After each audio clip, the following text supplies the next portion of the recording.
વાવ થરાદમાં પૂરને 2 મહિના વીત્યા છતાં અસર હજુ પણ યથાવત જોવા મળી રહી છે। વાવ થરાદ જિલ્લાના ઘણા ભાગો હજુ પણ તરબોળ જોવા મળી રહ્યા છે। 2 મહિના વીતવા છતાં હજુ પણ પાણી ઓસર્યા નથી તો વાવના ભાટવડથી ડેડાવા તરફ જવાના માર્ગ ઉપર 3 ફૂટ પાણી ભરાયેલા જોવા મળી રહ્યા છે। પાણી ભરાયેલા હોવાથી સ્થાનિકો હેરાન પરેશાન થઈ રહ્યા છે તો સ્થાનિકોને રોગચાળાની ભીતિ પણ સેવાઈ રહી છે। વિદ્યાર્થીઓ સહિત રાહદારીઓ દૂષિત પાણીમાંથી નીકળવા માટે મજબૂર બન્યા છે તો વિદ્યાર્થીઓ શાળામાં જવા ઘૂંટણસમા પાણીમાંથી પસાર થવા માટે મજબૂર બન્યા છે। હજુ પણ ડેડાવા ભાટવર ગામના અનેક ખેતરમાં પાણીના કારણે ખેતી કરવી પણ મુશ્કેલ બની છે। સંવાદદાતા કિશોર અમારી સાથે જોડાઈ ગયા છે। કિશોર, પૂર જે છે તે ક્યારનું જતું રહ્યું તેમ છતાં પણ હજુ પાણી ઓસર્યા નથી, લોકોને કેટલી પરેશાનીનો સામનો કરવો પડી રહ્યો છે, શું પરિસ્થિતિ? ચોક્કસ જે મહિના જેટલો સમય થવાયો છે પરંતુ જે નવો જિલ્લો બન્યો છે વાવ થરાદનો તે વાવ તાલુકાના ભાટવડથી ડેડાવા તરફ જવાના માર્ગ ઉપર અત્યારે પણ 3 ફૂટ જેટલા પાણી ભરાયેલા હોવાથી ખાસ કરીને ગામ લોકોની સાથે સાથે વિદ્યાર્થીઓને પણ મુશ્કેલીનો સામનો કરવો પડી રહ્યો છે। વિદ્યાર્થીઓ સહિત ગામ લોકો આ દૂષિત પાણીમાંથી નીકળી રહ્યા છે। વિદ્યાર્થીઓ શાળાએ જવા માટે ઘૂંટણસમા પાણીમાંથી પસાર થવું પડે છે। હજુ પણ જે ડેડાવા ભાટવર ગામના અનેક જે ક્ષેત્રો છે તે પણ અત્યારે પાણીમાં ગરકાવ જોવા મળી રહ્યા છે। તે ઉપરાંત જે વાવ તાલુકાનો ભાટવરથી ડેડાવા રોડ છે તે પણ અત્યારે પાણીમાં ગરકાવ છે। જી કિશોર, જે આસપાસના ગામડાઓ છે શું તેમનો સંપર્ક તૂટ્યો છે? લોકોને ત્યાં આગળ જવામાં કેટલી મુશ્કેલીનો સામનો કરવો પડી રહ્યો છે? શું પાણી નિકાલની કોઈ વ્યવસ્થા નથી? તો પાણી નીકાળવા માટે સતત પ્રયત્નો કરવામાં આવી રહ્યા છે।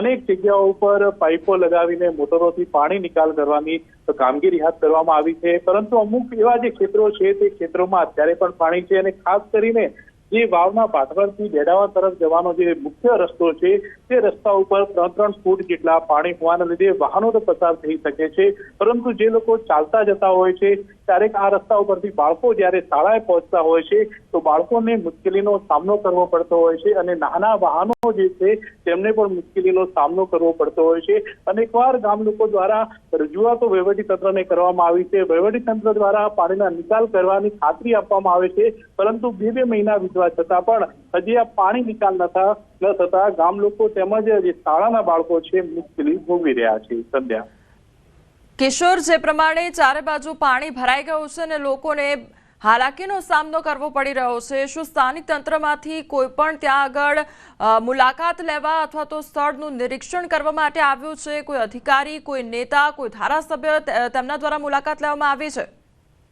ચોક્કસથી વાવ તાલુકાનું ભાટવર અને જે ડેડાવા ગામ છે ત્યાં આગળ ભાજપના અનેક નેતાઓ હોય કે પછી કોંગ્રેસનું ડેલિગેશન હોય તમામ લોકો ત્યાં મુલાકાત માટે પણ ગયા હતા અને વહીવટીતંત્રના અધિકારીઓ પણ મુલાકાત માટે ગયા હતા। ગામ લોકોને ખાતરી પણ આપી હતી અને ખાતરી આપ્યા બાદ પાણી નિકાલ માટે મોટરો તેમજ પાઇપોની વ્યવસ્થા પણ કરવામાં આવી હતી પરંતુ આ વિસ્તારમાંથી હજુ સુધી પાણી ઓસર્યા નથી। અનેકવાર ખાતરીઓ આપવામાં આવી છે પરંતુ પાણી ન ઓસરતા અત્યારે પણ ગામ લોકોમાં રોષનો માહોલ છે। સંધ્યા જી કિશોર, આપ જોડાયેલા રહેજો આપણી સાથે। ત્યાંના સ્થાનિક કાંતિભાઈ જોડાઈ ગયા છે। કાંતિભાઈ, ન્યૂઝ 18 ગુજરાતીમાં આપનું સૌથી પહેલા તો સ્વાગત છે।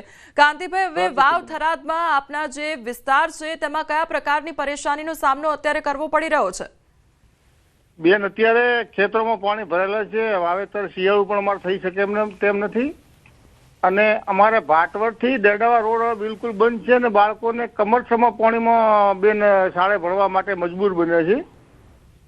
કાંતિભાઈ, એટલે કેટલા પાણી ભરાયેલા છે અને લોકોને કેટલી સમસ્યા થઈ રહી છે? શું બાળકો શાળાએ જઈ શકે છે? શું સમસ્યા? બાળકો શાળાએ જઈ શકતા નથી, એમને કમરસમા પાણી છે બેન અત્યારે અને બાળકોને કોઈ ટ્રેક્ટરની અંદર બેસાડી અને આપણે આ બાજુ શાળાએ મૂકવા માટે ઘણા વાલીઓ આવે છે અને હજુ સુધી તંત્ર કોઈ આમાં જાગૃત નથી। પાણીનો કોઈ બેન નિકાલ નથી હજુ સુધી અને હજુ સુધી ખેતરોમાં ખેડૂતોને પાણી પડેલા છે અને એકદમ શિયાળુ પાક પણ અમે લઈ શકતા નહીં। અમારું ચોમાસું પણ બેન નિષ્ફળ ગયું છે અને શિયાળુ પાક અમે લઈ જવાના નથી આ કારણે સરકાર તરફથી આજ દિવસ સુધી કોઈ અમને 1 રૂપિયો સહાય પણ મળી નથી। જી કાંતિભાઈ, એટલે સરકાર તરફથી, તંત્ર તરફથી કોઈ હાજર ત્યાં આગળ થયું છે જેમના દ્વારા મુલાકાત લેવામાં આવી હોય, આશ્વાસન આપવામાં આવ્યું હોય કે પાણી નિકાલની કામગીરી જલ્દીથી થશે, તે પ્રકારની કોઈ પણ વાતચીત થઈ છે? ના બેન, વચ્ચે આવ્યા હતા ખાલી મોટરો ચાલુ કરીને થોડું જ પાણીનો નિકાલ કરીને થોડીક ટાઈમમાં મોટર બંધ કરી દીધી, મોટર બળી ગઈ અને ખાલી દેખાવ પૂરતું કર્યું હતું, નાટક જેવું હતું, પણ એમાંથી કોઈ મને પાણી કોઈ ઓસર્યા નથી, હજુ સુધી કશું થયું નથી બેન. જી કાંતિભાઈ, શું ગામવાસીઓ દ્વારા કોઈ પણ પ્રકારની રજૂઆત તંત્રને કરવામાં આવી છે? વહીવટી તંત્રને કોઈ પણ રજૂઆત થઈ છે આપના તરફથી? બેન, ડેડવા ગામનો પ્રશ્ન આમ તો 2015 થી ચાલુ થયો છે. અમારા ધારાસભ્ય પહેલા હતા શંકરભાઈ ચૌધરી સાહેબ અમારા ગામની 2 થી 3 વખત મુલાકાત લીધી છે. અમને પહેલા રજૂઆત કરી, અત્યારે રજૂઆત કરી. અમારા સૌરભભાઈ ધારાસભ્ય હાલમાં ચાલુ ધારાસભ્ય છે. જી કાંતિભાઈ, આપ અમારી સાથે જોડાયા તે બદલ આપનો આભાર. આપણી સાથે જિલ્લા કોંગ્રેસ પ્રમુખ ગુલાબસિંહ રાજપૂત જોડાઈ ગયા છે. ગુલાબસિંહ, સૌથી પહેલા આપનું ન્યૂઝ 18 ગુજરાતીમાં સ્વાગત છે.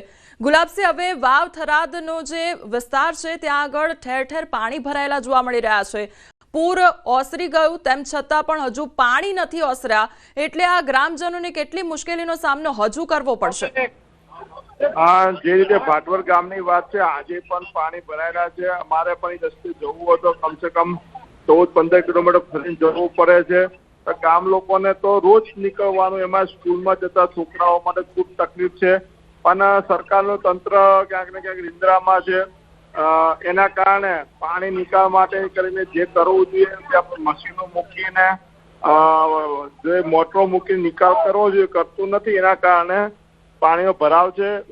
પૂરના પાણી ઓછ્યા પછી પણ ત્યાં 5-6 ફૂટ ઊંચા નાળા નાખીને રસ્તો બનાવશે તો કાયમી એ લોકોનો ઉકેલ છે. બાકી ટેમ્પરરી કદાચ જે હાલની સ્થિતિ છે, હજી પણ 1-1.5 મહિના પછી કદાચ પાણી ઓસરે તો વાહન વ્યવહાર કે લોકો ચાલી શકે એવી સ્થિતિ છે ત્યાં આગળ. ના, આવા તો ઘણા બધા, આ તો જે મેઇન રોડની બાબત છે, પણ જે ખેતરોના રસ્તા છે 70% ખેતરોના રસ્તા આજે પણ બંધ છે, પાણી ભરાયેલા છે. પણ સરકારે જેમ કે દિવસ 2 મહિના થઈ ગયા છે, સમય લોકો કોઈ હવે મીડિયા પણ નોંધ નથી લેતું, બીજા કોઈ, એટલે હવે ધીરે ધીરે થાય છે. જી ગુલાબસિંહ, અમારા દ્વારા નોંધ લેવામાં આવી છે એટલા માટે જ આજે તમામ લોકોને સવાલ કરી રહ્યા છે. ગુલાબસિંહ, મારો સવાલ એ પણ છે કે આજે પાણી નથી ઓસર્યા અને એની પહેલા સ્થાનિક સાથે પણ વાતચીત થઈ રહી હતી, તો તેમના દ્વારા એ જ વાત કરવામાં આવી કે દર વર્ષે આ પ્રકારની પરિસ્થિતિનું નિર્માણ થાય છે, એટલે શું અહીંયા વ્યવસ્થાનો અભાવ છે, આયોજનનો અભાવ જોવા મળી રહ્યો છે? શું થઈ રહ્યું છે? આયોજનનો જ અભાવ છે કે કેમ કે આ જેમ 15માં 17માં પૂર આવ્યું, ક્યાં ક્યાં પાણી